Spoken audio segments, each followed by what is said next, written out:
ಏನ್ ಮಾಡಿಗೆ ಏನ್ ಮಾಡ್ಲಪ್ಪ ಅಡಿಗೆ? 4 ರೊಟ್ಟಿ ಸುಟ್ಟು ಚೆನ್ನಾಗಿ ಮೊಟ್ಟೆ ಪಲ್ಯ ಮಾಡಿಬಿಡು. ಚೆನ್ನಾಗಿ ಮೊಟ್ಟೆ ಪಲ್ಯ ಮಾಡಕ್ ಇದೇವೇನಪ್ಪ? ಮೊಟ್ಟೆ ಇಲ್ಲ? ಇಲ್ಲಪ್ಪ. ಓ, ಹಂಗಾದ್ರೆ ಮೊಟ್ಟೆ ತರಬೇಕು. ತರ್ಬೇಕು ಮತ್ತೆ. ನಾನೇ ಹೋಗಿ ತರ್ತೀನಿ ನೋಡು. ಸಾಂಬಾ. ನೀನೇ ಹೋಗ್ತೀಯಾ? ಇಲ್ಲಪ್ಪ, ನಾನೆಲ್ಲೋಳು ನನ್ ಕೈಲಿ ಆತಕ್ಕ. ಮತ್ತೆ ನಾನು ಕುಂತೀಯ ಅಂತ ಹೆಂಗ್ ಹೋಗ್ಲಿ? ಹೋಗ್ಬೇಕಪ್ಪ. ಆಯ್ತು, ಚೀಲ ತಗೊಂಡು ಒಂದ್ 4 ಮೊಟ್ಟೆ ತಗೊಂಬಂದ್ಬಿಡ್ತೀನಿ. ನೀನ್ ರೊಟ್ಟಿ ಸುಡ್ತಾ ಇರು. ಬರ್ತೀನಿ ಹಂಗಾರ. ಹೋಗ್ಬೇಡಪ್ಪ, ಚೀಲ ತಗೊಂಡು ಹೋಗು. ಓ, ಚೀಲ ಚೀಲ ಚೀಲ ತಗೊಂಡು ಮತ್ತೆ ಬರಿಗೆ ಹೋದ್ರೆ ಹೆಂಗ? ಎಷ್ಟು ಮೊಟ್ಟೆ ತರಲಮ್ಮ? ಏನು ತಾಂಬಪ್ಪ, ಒಂದ್ 4-5. ಆಯ್ತು, ಒಂದ್ ಅರ್ಧ ಡಜನ್ ತರಲಾ? ತಾಂಬ. ಆಯ್ತು ತರ್ತೀನಿ. ರೊಟ್ಟಿ ಬಿಸಿ ಬಿಸಿ ಸುಟ್ಬಿಡು. ಹಂಗ ಮಾಡಕ್ ಸುಟ್ ನೋಡು. ಬಿಸಿ ಬಿಸಿ ರೊಟ್ಟಿ ಮೊಟ್ಟೆ ಚೆನ್ನಾಗಿ ತಿಂದು ರೆಸ್ಟ್ ತಗೊಂಡ್ಬಿಟ್ರ ಎಲ್ಲ ಚೆನ್ನಾಗಿರುತ್ತೆ. ಹೋಗೋಣ ಒಂದ್ ಅರ್ಧ ಡಜನ್ ತಗೊಂಡು ಬಂದ್ಬಿಡೋಣ ಬೇಗ.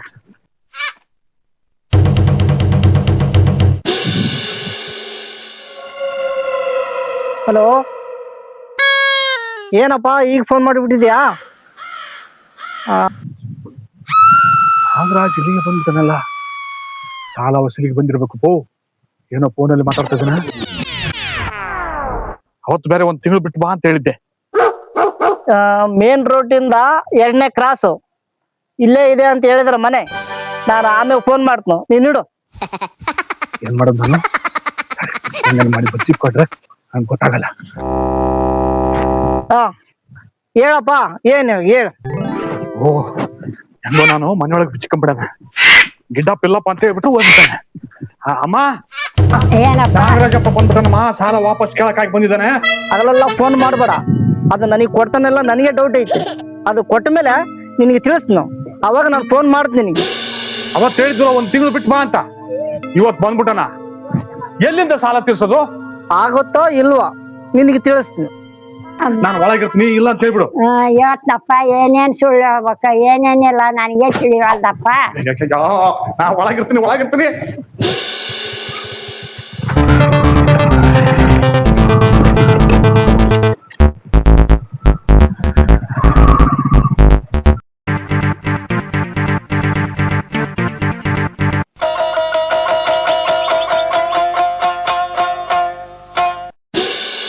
ಏನಮ್ಮ ಮಗ ಎಲ್ಲಿದ್ದಾನೆ? ಯಾಕಪ್ಪ? ಸಾಲ ವಸೂಲಿ ಬಂದಿನಮ್ಮ, ಸಾಲ ವಸೂಲಿಗೆ. ಸಾಲವಾಗಿ 1 ರೂಪಾಯಿ ದುಡ್ಕಿಲ್ದಂಗ ಮನ್ಯಾಗ ಕುಂತಾನಪ್ಪ. ನೋಡಮ್ಮ, 1 ತಿಂಗಳ ಹಿಂದೆ ಓಟು ಸಾಲ ಕಟ್ನಂತ ಹೇಳಿದ್ರಿ. ಇವಾಗ ರೋಸದಿಂದ ಮಾತಾಡ್ದಂಗಲ್ಲ, ಈ ಓಟು 1 ರೂಪಾಯಿ ಇಲ್ದಂಗ ಚುತ್ತ ಮಾಡ್ರಿ. ಮನ್ಯಾಗ ಕುಂತ್ಕೊಂಡನ ಕಾಲವಾಗಿ ನಿನ್ ಸಾಲ ಯಾವಾಗ ಕಟ್ತಾನಪ್ಪ? ಯಾಕಪ್ಪ ಅಂದ್ರ ಸಾಲ ವಸೂಲಿ ಬಂದಿನಮ್ಮ, ಸಾಲ ವಸೂಲಿಗೆ. ಇಂಥ ಪರಿಸ್ಥಿತಿಯಲ್ಲಿ ಓ, ಫೋನ್ ರಿಂಗ್ ಆಗ್ತಾ ಇದ್ದಂಗೆ. ಫೋನ್ ರಿಂಗ್ ಆಗ್ತೈತೆ. ಎಲ್ಲದನ ಗಿಡ್ಡಪ್ಪ? ಗಿಡಪ್ಪ ಇಲ್ಲೇ ಇಲ್ಲಲ್ಲ, ಎಲ್ಲಿಗೆ ಹೋದ? ಗಿಡಪ್ಪ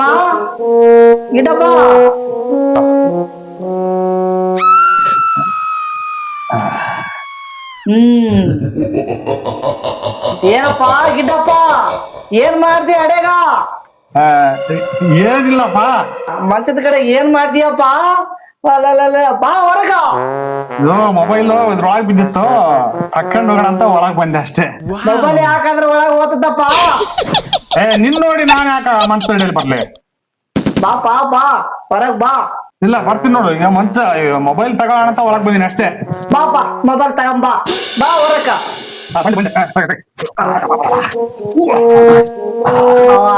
ಆಗ್ಲಿ.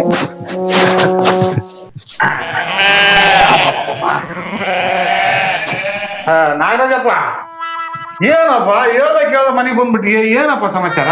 ಹೇಳ್ದೆ ಕೇಳಲ್ಲಪ್ಪ, ನೀನೇ ಹೇಳಿದ್ದೆ 1 ತಿಂಗಳು ಬಿಟ್ಟು ಬಾ, ಸಾಲ ತೀರ್ಸಿ ಬಿಡ್ತೀನಿ ಅಂತ. ಅದಕ್ಕೆ ಬಂದಿನಪ್ಪ.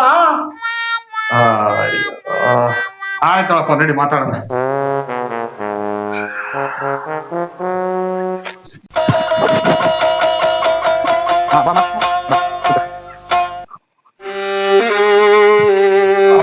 ಕಾಲು ಹಂಗೆ ಡೈರೆಕ್ಟ್ ಕುಂದಂಗಲ್ಲಪ್ಪ ಹಿಂಗೆ ಎತ್ತಿಡ್ಬೇಕು ಹಿಂಗೆ ಎತ್ತಿ ಕುಂದ್ಬೇಕು. ಏನ್ ಮಾಡ್ಬೇಕು ಇಂಥ ಪರಿಸ್ಥಿತಿಯಲ್ಲಿ?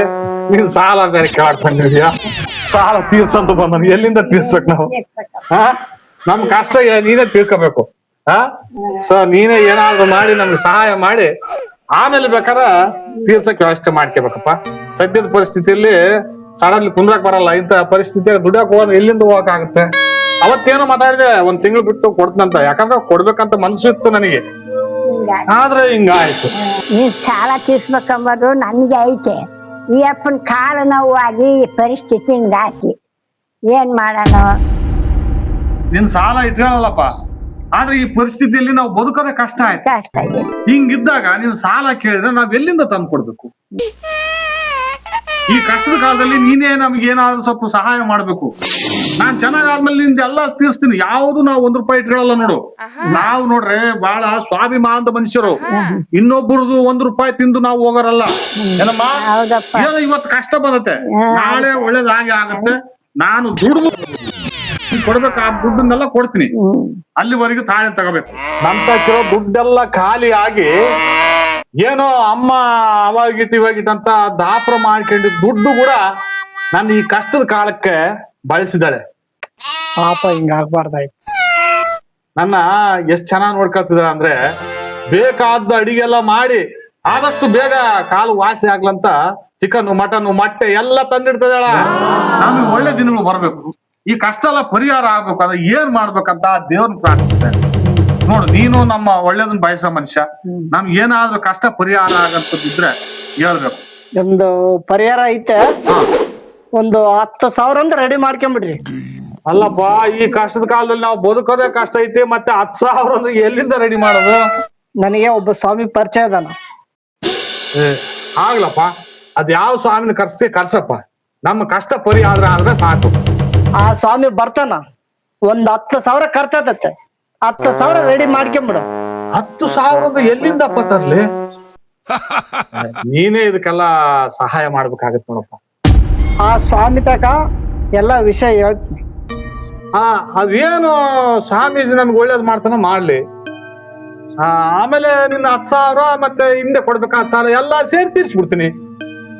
ನಮ್ಗೇನಪ್ಪ ಈಗ ಸದ್ಯದ ಪರಿಸ್ಥಿತಿಯಲ್ಲಿ ಇವೆಲ್ಲ ಕಷ್ಟಗಳ ಪರಿಹಾರ ಆಗಿ ಒಳ್ಳೇದಾದ್ರೆ ಸಾಕು ನೋಡು. ನಿನ್ನ ಕಷ್ಟ ಎಲ್ಲ ಪರಿಹಾರ ಆಗತ್ತೆ. ನೀನೇ ಮತ್ತೆ ರೆಡಿ ಮಾಡ್ಬೇಕು. ಆ ಸ್ವಾಮಿ ನಂಬರ್ ಕೂಡ ನೀವು ಕೊಡ್ತೀನಿ, ಆತನ ತಕ್ಕ ಮಾತಾಡ. ಆಗ್ಲಿ, ಆ ನಂಬರ್ ಕೊಟ್ರ ನಾನು ಫೋನ್ ಮಾಡಿ ಆ ಸ್ವಾಮಿ ತಕ್ಕ ಮಾತಾಡ್ತೀನಿ. ಎಷ್ಟೋ ಜನಗಳಿಗೆ ಮಾಡೇನಪ್ಪ, ಪರಿಹಾರ ಆಗೈತೆಲ್ಲ. ಹೌದಾ? ಅಂತ ಪವಾಡ ಪುರುಷ ನೋಡಪ್ಪ ಸ್ವಾಮಿ. ನೋಡಮ್ಮ, ಆಗ್ಲಿ ಆಗ್ಲಿ, ಆ ಸ್ವಾಮಿನ ಕರೆಸಿ ನಮ್ಮ ಕಷ್ಟಗಳನ್ನು ಪರಿಹಾರ ಮಾಡ್ಕೊಳ್ಳೋದೇ ನಮ್ ಗುರಿ. ಮೊದಲು ಸ್ವಾಮೀಜಿ ನಿಮ್ ಮನೆ ಹತ್ರ ಬರ್ತಾರ, ನಿಮ್ಮ ಜಾಗನ ಎಲ್ಲಾ ಪರಿಶೀಲನೆ ಮಾಡಿ ಆಮೇಲೆ ನಿಮ್ಗೆ ಏನು ಒಳ್ಳೇದಾಗಬೇಕೋ ಅದು ಮಾಡಿ ಹೋಗುತ್ತಾನೆ ಸ್ವಾಮಿ. ಆಗ್ಲಿ, ಸಂತೋಷ. ಅಂತ ಸ್ವಾಮಿ ಬಗ್ಗೆ ನೀನ್ ಹೇಳಿದ್ಯಲ್ಲ, ಆ ಸ್ವಾಮಿನ ಕರ್ಸನಪ್ಪ. ಫೋನ್ ಮಾಡ್ತೀನಿ. ನೀನ್ 10,000 ನನಗೆ ಸ್ವಲ್ಪ ರೆಡಿ ಮಾಡಿ ಕೊಟ್ಬಿಡ್ಬೇಕು ಮತ್ತೆ. ಆಗ್ಲಿ, ಅದೆಲ್ಲ ನೋಡ್ತ 10,000 ರೆಡಿ ಮಾಡ್ತ. ನೀನ್ ನನಗೆ ಒಂದ್ ಫೋನ್ ಮಾಡ. ಆ ಸ್ವಾಮೀಜಿ ಏನ್ ಕೇಳ್ತಾನ ಅದನ್ನೆಲ್ಲ ಮಾಡ್ತೀವಿ. ಆ ಸ್ವಾಮೀಜಿಯಿಂದ ಏನಾದ್ರು ನಮಗ್ ಕೂಡಿ ಬಂದ್ರೆ ಹೆಂಗ ನಿನ್ ಹೆಸರು ಹಾಕೊಂಡು ಮತ್ತೆ ಒಳ್ಳೆ ರೀತಿಯ ಜೀವನ ಮಾಡ್ತೀನಪ್ಪ. ಆಯ್ತಪ್ಪ, ಆ ಸ್ವಾಮಿ ಏನೇನು ಹೇಳ್ತಾನ ಅದೆಲ್ಲ ರೆಡಿ ಮಾಡ್ಕ, ನಾನು ಹೋಗಿ ಬರ್ತೀನಿ. ನಿನ್ ಸಾಲ ಎಲ್ಲ ತೀರ್ಸ್ಬಿಡ್ತೀನಪ್ಪ. ನೀನೇನ್ ಬೇಜಾರಾಗ್ಬೇಡ ಮತ್ತೆ ನೀನು ಹಿಂಗ ಅಂತೀವಂತ. ಆಗ್ಲಿ.